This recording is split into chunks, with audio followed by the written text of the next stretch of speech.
So I had to put my glasses on, Jarvis, because I almost needed to see. I needed to make sure that I was seeing what I was really seeing, because you and I, there's one guy, and not that we don't have others that we root for, but there are some guys where you see them show you different facets of their game, and it makes you just want to root for them more. And that guy is Avery Williams.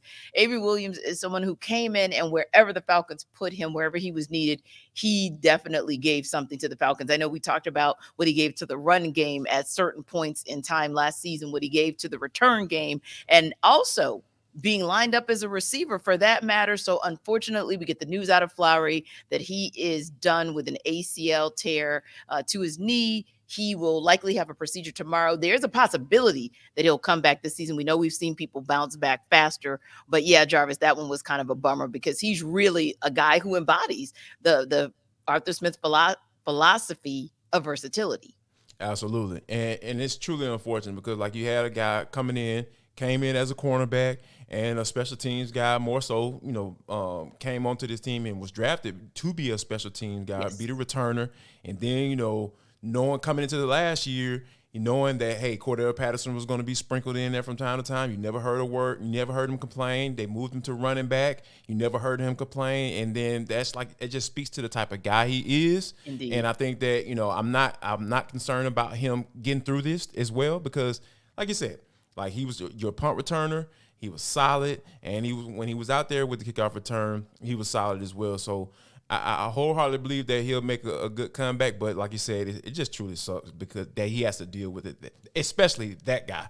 Like, why don't this happen to bad dudes? You know what I'm saying? Yeah. Of course, the Falcons don't have that many, if any, bad guys on their roster. But a good guy like this, a really good guy, a guy who comes in and just goes to work and don't ask for anything, those are the type of guys that you root for, like you mentioned, and it just truly sucks that he has to deal with it.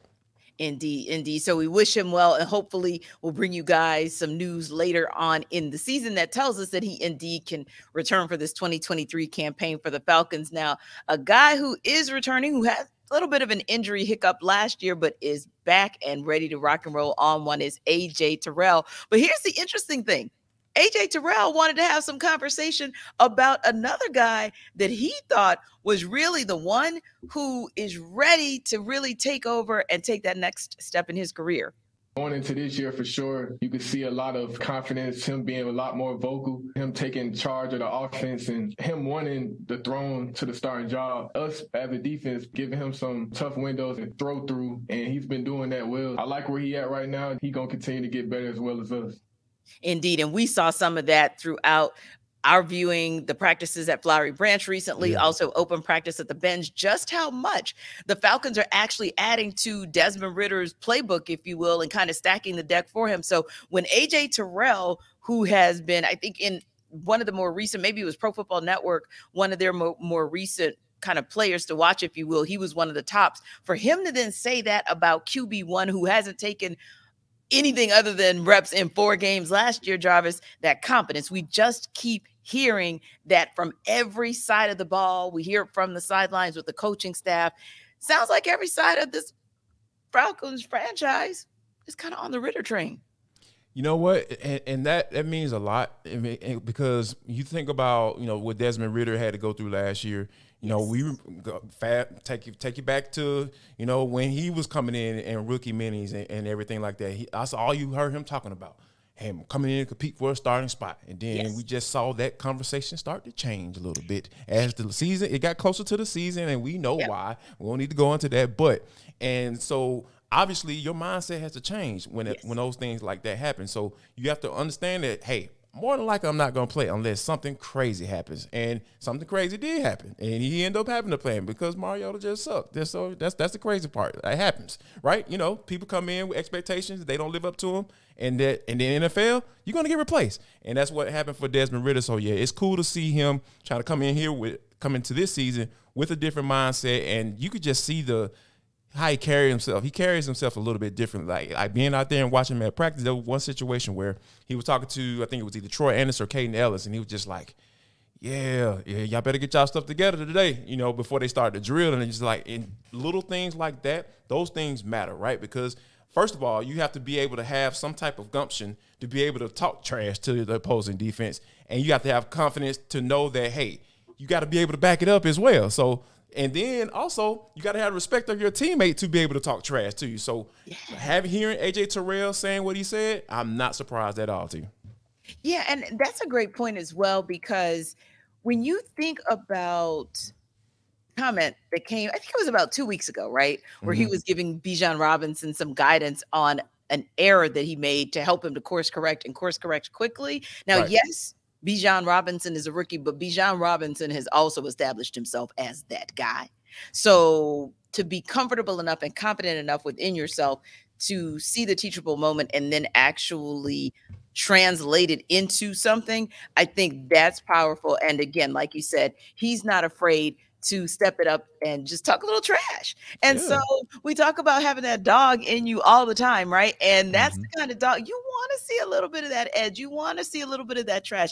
Also saw him at the bench just kind of walking around. And like you said, may not be able to put a tangible, like a word on it, but there was just something that was a little bit different about what I saw in him this past season and or this past week. And speaking of just seeing things differently, Jeff Okudah, that's somebody that Jerry Gray is wanting to see the difference, but the same. Different from what we saw in Detroit, but same of what he saw at Ohio State. And he really feels like he's a guy that can help Jeff Okudah get back there because, like Jerry Gray said, I didn't coach him in Detroit. No offense, Detroit, but hey, let me get my hands on him and let me see if we can help him get that Okudah mindset back. Can Gray do what he wants to do and help him get that mindset back? After I spoke with him, heck, I feel like he's already there. Yeah, like that. I love the confidence that this staff and this regime has, right? Because even though I haven't agreed with everything that they've done, the fact that they know and have the confidence within themselves through actions and words, you know, that just makes my heart happy, because I love, like, you can't play football, you know, meek and humble. Like that doesn't, it just doesn't work. It doesn't work. Like you have to have confidence. You have to have a higher, I was having a conversation with Ollie Brunson, our lead producer for Locked On Content. He was talking to one of the guys and saying, hey, like, you have to be 120% of yourself. Like, you know, you can give you 100%, you know, just from an effort standpoint and all that stuff, but way you carry yourself, how you play the game, and what you bring to the table, you have to be more than what you are. You know what I mean? At least from a mindset standpoint. And that's what you got. That's what Jerry Gray is. Like, just based off of what you just said. Like, he's like, yeah, let me get my hands on him. Let me work with him. I know, because the talent is there. Like, anybody who's arguing that he's not talented is ridiculous. Because, like, the dude went, number 2 overall or number 3 overall in 2020, same draft as AJ Terrell. Yeah. Now, so there's something there. So all you got to do is be able to unlock that bad boy. If Jerry Gray is able to unlock Jeff Okudah, this defense is going to take a couple steps more than what we expected as far as the expectation going into the season. And pairing it up with this offense, who I know for a fact they're going to score some more points this year than they did last year. And this is going to be something that is brewing that might get real ugly for opposing offenses. Yeah, and again, we like Gray because Gray, he's been primarily a D-backs coach in the NFL. He's the assistant head coach on defense for the Falcons. And, of course, from his time with Arthur Smith, working together in D.C., working together in Tennessee. There's a lot there that they believe in one another and what their approach is going to be. But ultimately speaking, also Gray's experience in the league itself, I believe, is going to prove powerful for both of those guys. But what are your thoughts? What are your thoughts, guys, on this? Everydayers, let us know what you think about Desmond Ridder and whether or not he is really showing and ready to show that he's that guy. What do you think about the defense and how much of an impact it can be for what I like to call having Jerry Gray, the DB Whisperer, right there in Flowery Branch for those guys. Anyway, check us out on YouTube. As always, leave your comments and we will respond. And wherever you download your podcast, make sure you download ATL Day Ones too.